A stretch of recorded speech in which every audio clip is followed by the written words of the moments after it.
Amigas y amigos, quiero ser enfático en este comentario editorial.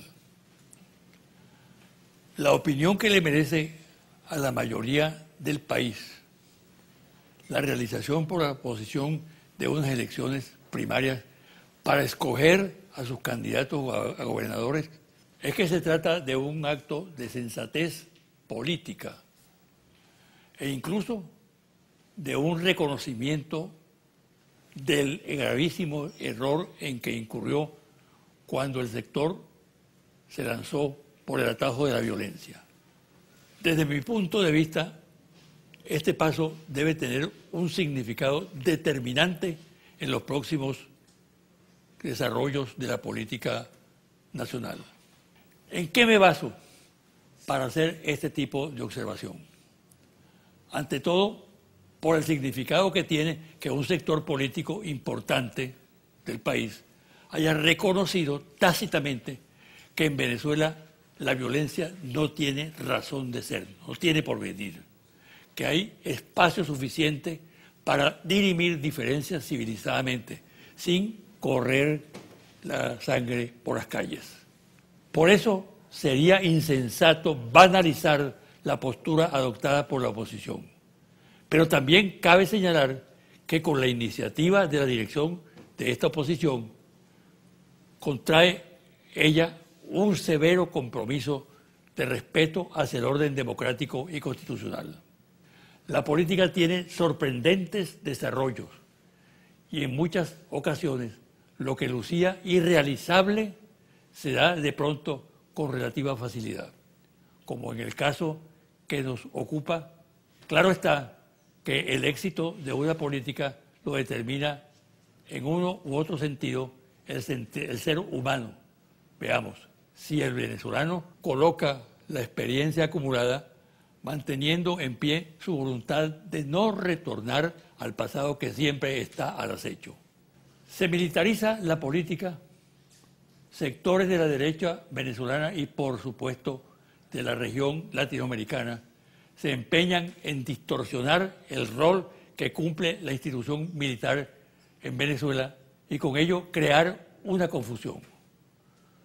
2 siglos atrás la intención era obvia: controlar la sociedad y sus instituciones, y al respecto existe abundante literatura política.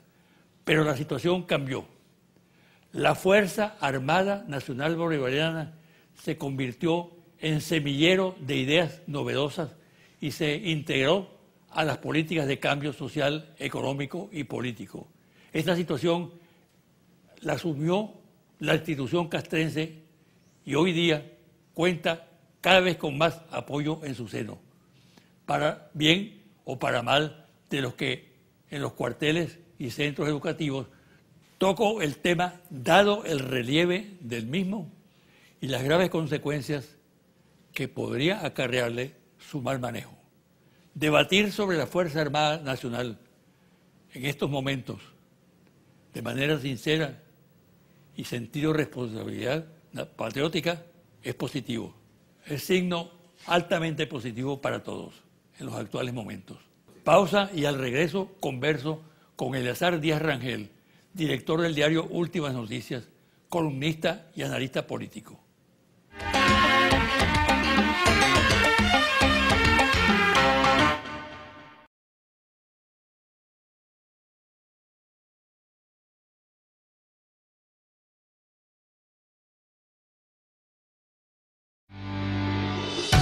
Estás viendo José Vicente Hoy.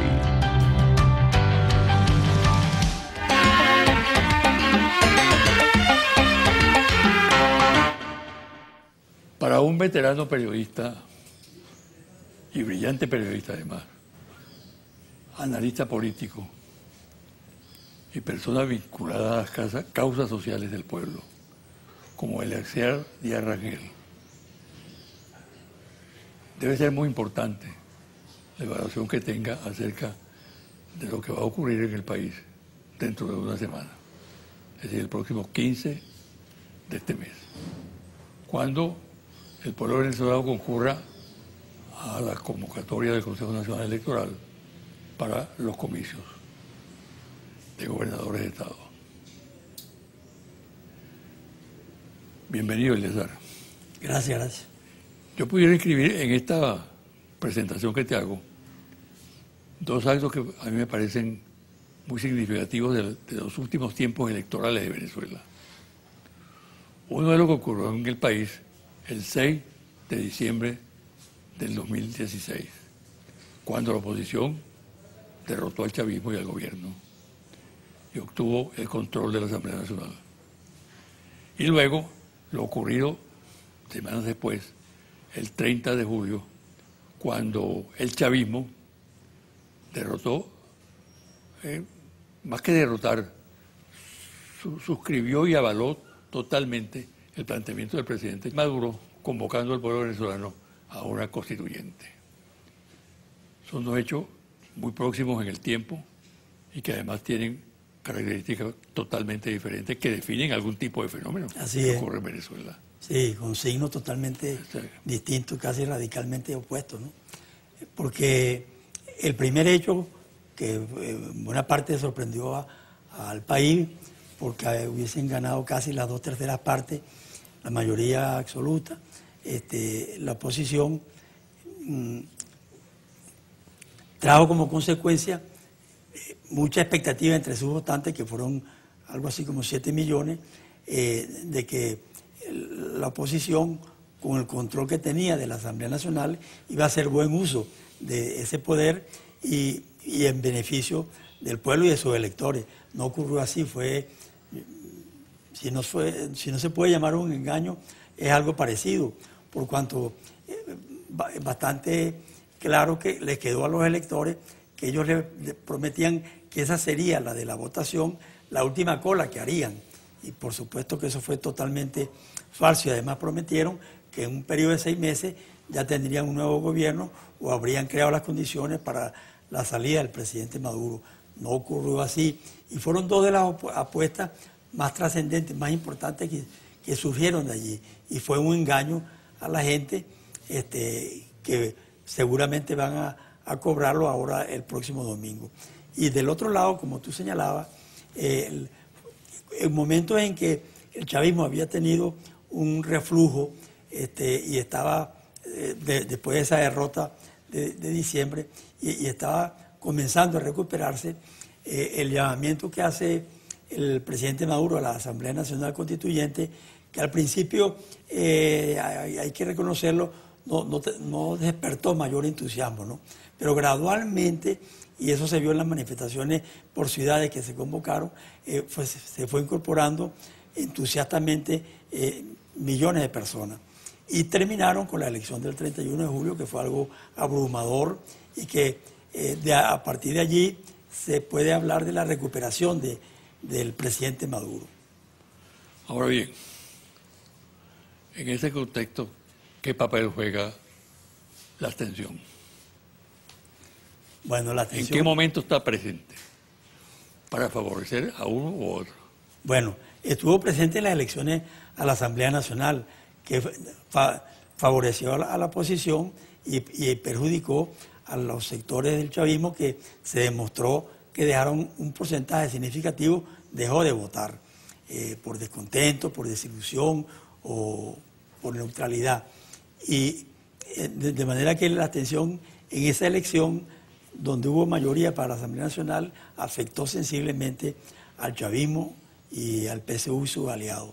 Ahora, para estas elecciones ¿El 30 de julio qué pasó? Del 2000, ¿El 30 de julio qué pasó? Bueno, el 31... ¿Por qué se produjo ese desplazamiento? Tú te refieres en torno a la Asamblea Nacional, ¿no? Claro. Claro.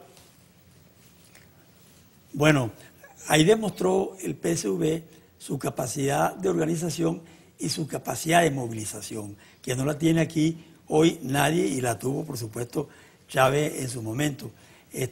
Pero todo el proceso que termina el 31 de julio fue un proceso que revelaba la movilización de la gente, la incorporación de la gente a la búsqueda de la Asamblea Nacional Constituyente, y se volcó masivamente el 31 de julio. De manera que ahí fue una derrota de los sectores, que sin embargo las hubo por otras razones, pero fue una derrota de los sectores oposicionistas.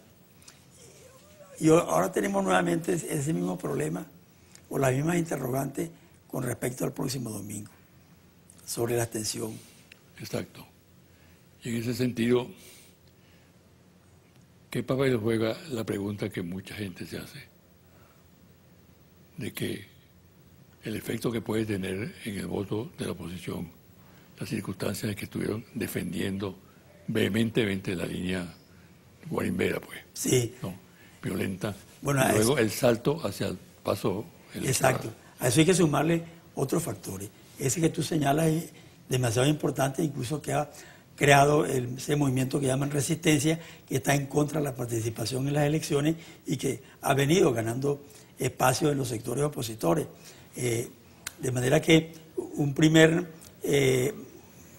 bocado que le sacan de los votos es por esas razones. Hay otras, como fueron el engaño, vamos a llamarlo así, cuando eligieron la Asamblea Nacional y lo que prometieron y que no cumplieron nada. Es decir, que esta Asamblea Nacional, que ellos tuvieron una mayoría tan absoluta, no satisfizo ninguna de las exigencias ni las expectativas que tenían quienes votaron por ello. Eso le va a restar votos. Le va a restar votos también la posición que han tenido y que mantienen con respecto a las sanciones del presidente norteamericano contra Venezuela, porque no es contra el gobierno, es contra Venezuela, que está siendo afectada por ese tipo de sanciones. Y como la conducta de ellos ha sido, digamos, de neutralidad y hasta de apoyo, porque han estado en Washington incluso buscando medidas de naturaleza, pues con toda seguridad habrá una parte de los venezolanos que no votarán por esa razón.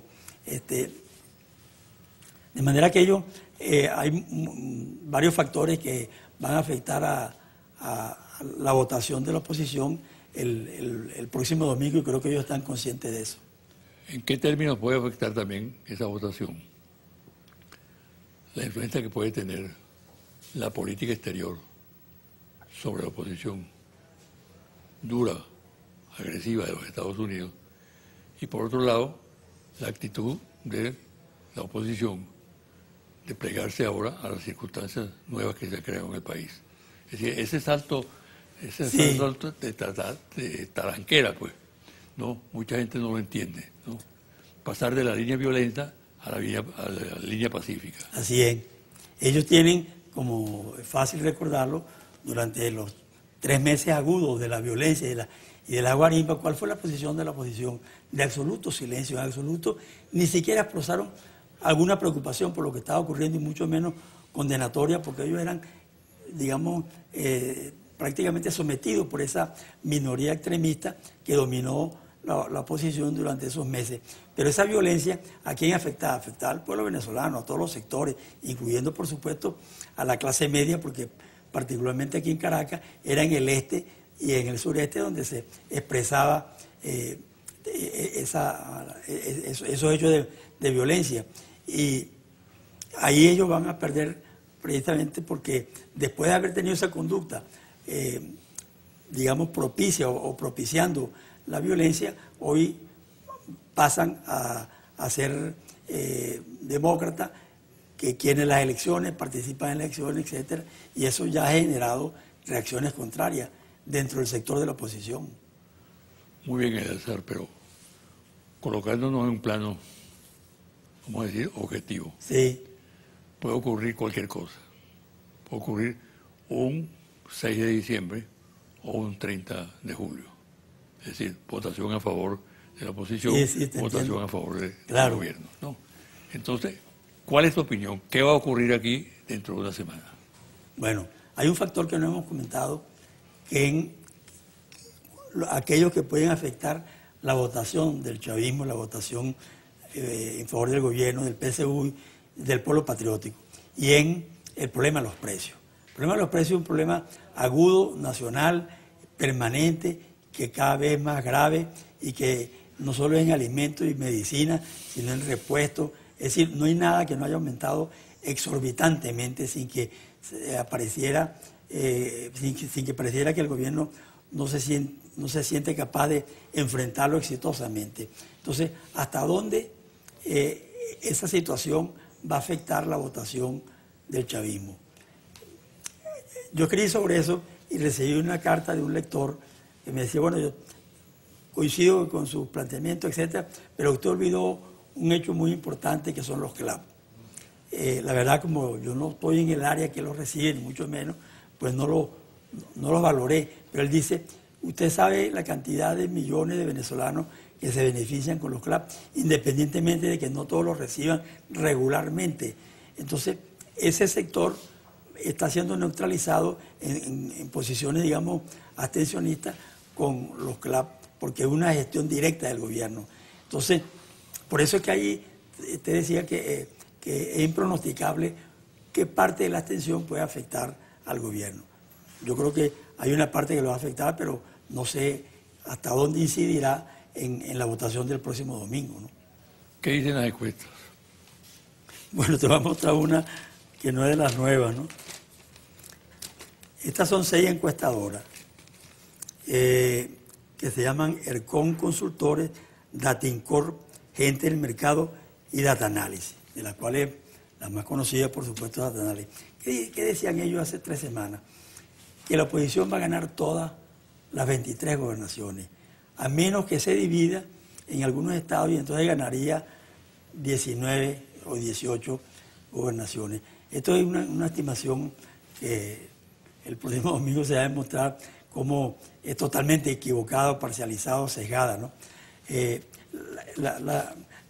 Algunas de las encuestas, entre ellas Data Analysis, por ejemplo, señala un repunte de Maduro, que es bien importante. Yo he visto las encuestas muy cautelosas. Sí, exacto, es lo que te iba a decir. Que a pesar de que ellos reconocen el incremento de Maduro del 18 al 23%, hasta de julio del año pasado hasta ahora, han sido muy cautelosas cuando hablan de los pronósticos y más bien expresan preocupación por la abstención.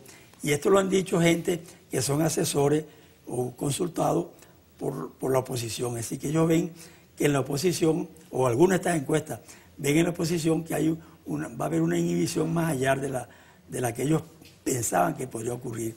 Y en efecto, son tantos los factores que están contra la votación de la oposición que hacen suponer que la abstención ahí va a ser sensible. Vamos a hacer una pausa, Eleazar.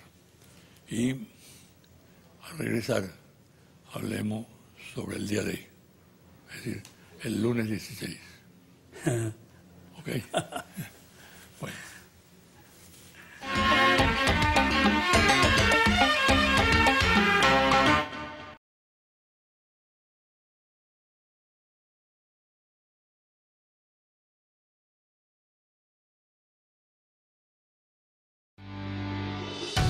Estás viendo José Vicente Hoy.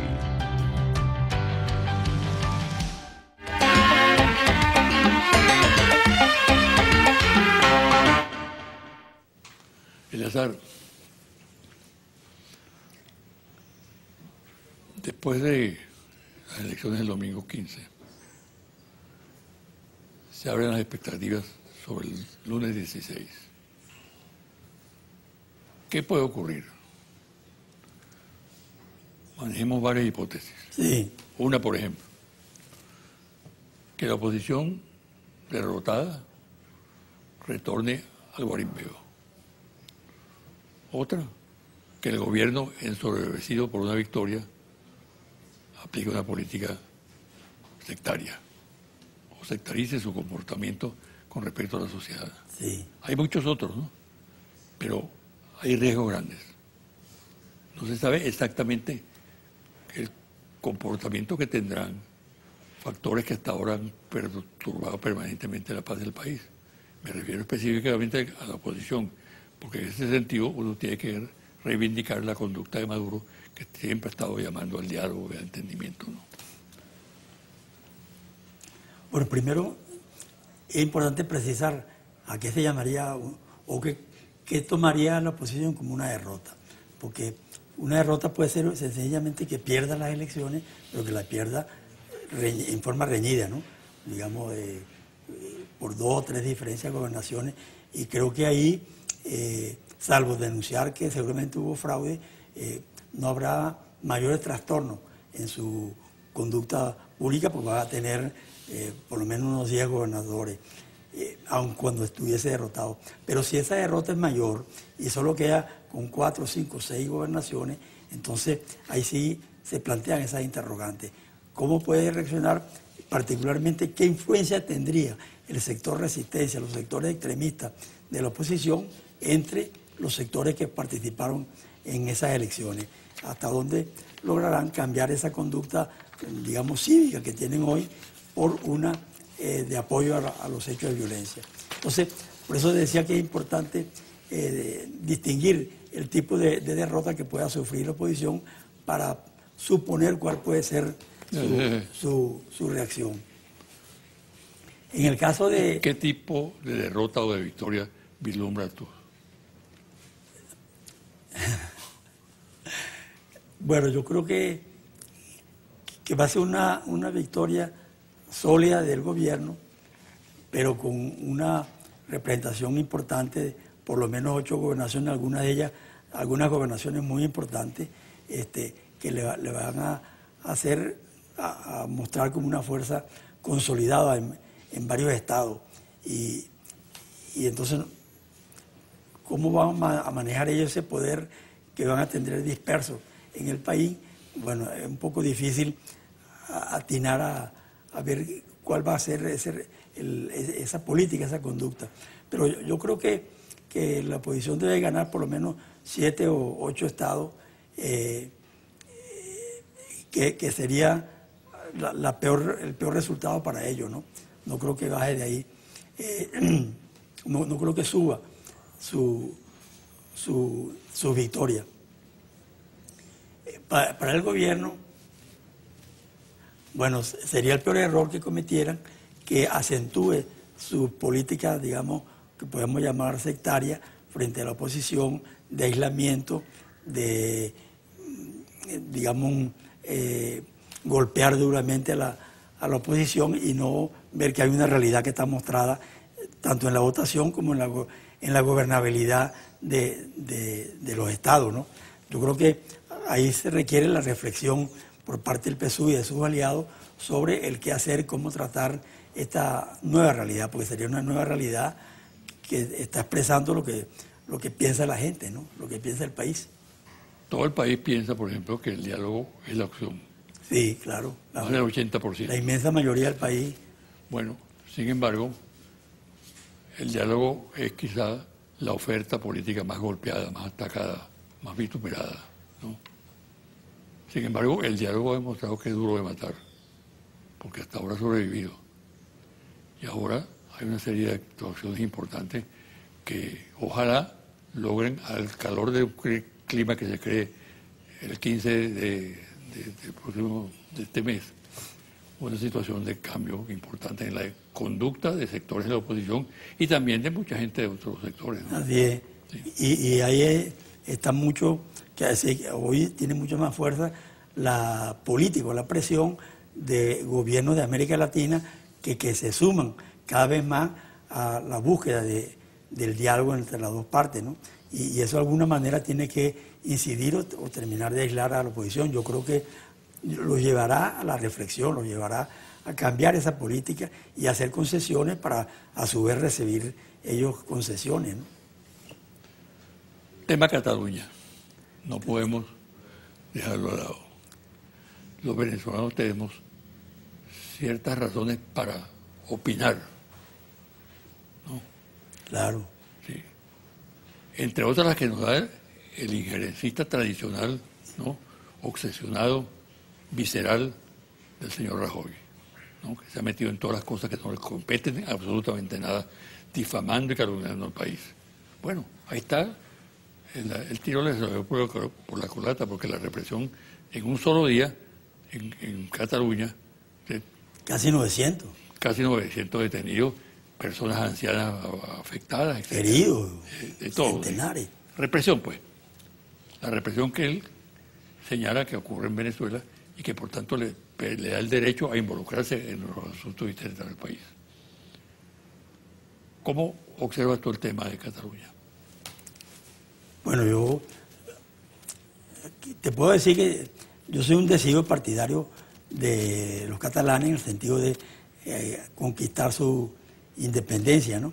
Creo que tienen todo el derecho por la fuerza económica que son, por la población que tienen, por la tradición histórica de lo que ha sido Cataluña, etcétera, incluso su enfrentamiento al franquismo, que ha sido muy firme en esa línea independentista.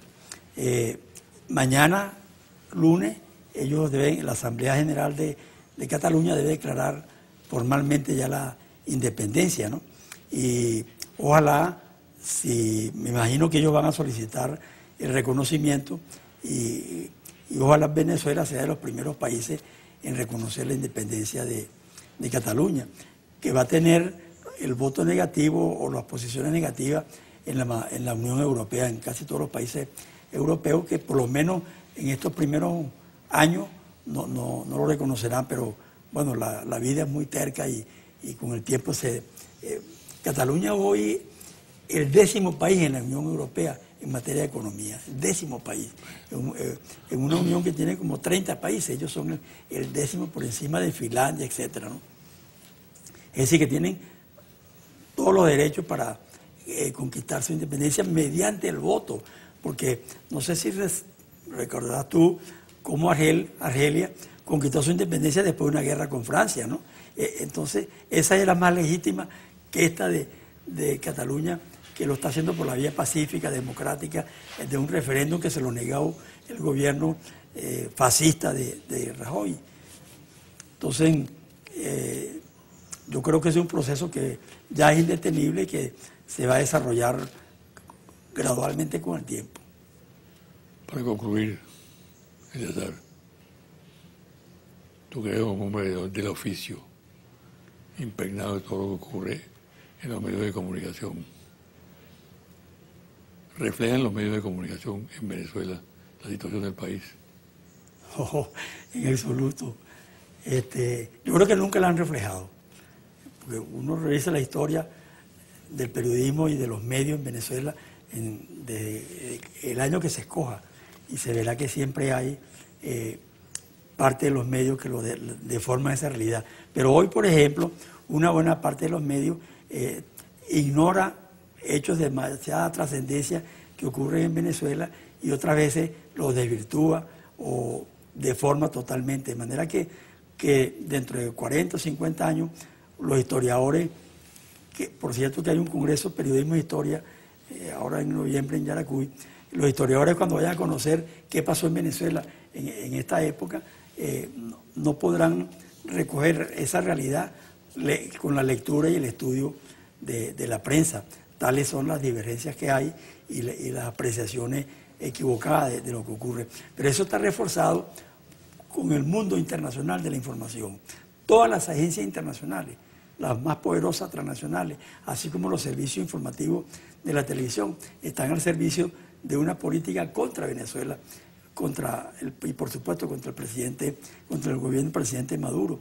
Y eso basta leer los grandes medios impresos de América Latina cuando ocurre cualquier hecho y ven cómo repiten ellos en todos los periódicos la misma versión que mandan las agencias sin tomar en cuenta la opinión ni la información que suministre el gobierno venezolano. De manera que más que un cerco, es una abrumadora mayoría de todo lo que ya es el imperio informativo en contra de Venezuela. Terrible y muy difícil de enfrentar por el poder que significan esos medios, ¿no? Bueno, muchas gracias y te deseo siempre lo mejor. Muchas gracias, presidente. Bueno, compañero, mucho gusto. Y ahora los confidenciales a retornar.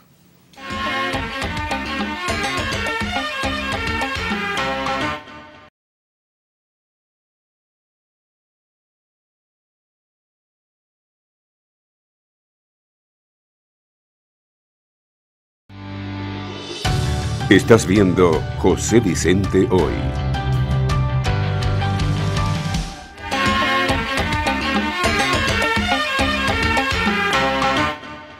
Y ahora los confidenciales. Con motivo de la actualidad que tiene el tema catalán, repaso algunas lecturas. Por ejemplo, el libro de George Orwell, Homenaje a Cataluña. No se trata de involucrarse en lo que hoy sucede allí, sino en destacar las profundas raíces históricas del independentismo catalán y la manera soberbia como el Estado español asume el tema en este nuevo episodio que se produce. Es innegable que la búsqueda por un conglomerado nacional consolidado se ha reprimido por buscar formas superiores de independencia y soberanía, y que el evento pacífico programado para plasmarlo sea objeto de las más variadas expresiones represivas. Releyendo el libro de Orwell, uno encuentra explicación a mucho de lo que ocurre una vez más entre la vocación independentista catalana y el Estado tradicionalmente autoritario que imperó en España. Ojalá que la salida esté en el diálogo entre los factores en pugna y no en lo que condujo a la terrible guerra civil en España en 1936. La crisis en la MUD, órgano coordinador de la oposición, sigue en aumento. La selección de candidatos para la próxima elección de gobernadores de Estado se acentúa y las diferencias internas crecen día tras día. El peso de individualidades y de grupos en la escogencia de las candidaturas ha desatado choques al interior de la alianza. Hay estados críticos como Zulia, donde el enfrentamiento de Primera Justicia con el partido Un Nuevo Tiempo de Rosales está al rojo vivo. Guanipa, líder de Primera Justicia, descalifica a diario la opción de la actual alcaldesa de Maracaibo y abre las puertas a que la MUD compita con más de 2 candidatos en la gobernación. Igual pasa en la mayoría de los estados, lo que determina que muy probablemente la oposición marche hacia una derrota de grandes proporciones en las urnas electorales en octubre de este año. El fiscal general de la República, William Tarek Saab, actúa en el cargo con el ánimo de convertir al organismo en un verdadero ente del Estado al servicio de la ciudadanía. Procede con dinamismo y al mismo tiempo de manera justa. Hasta el presente asume todos los casos con imparcialidad, colocando particularmente el acento en la lucha contra la corrupción y el rescate de la nación ajustada a la ley.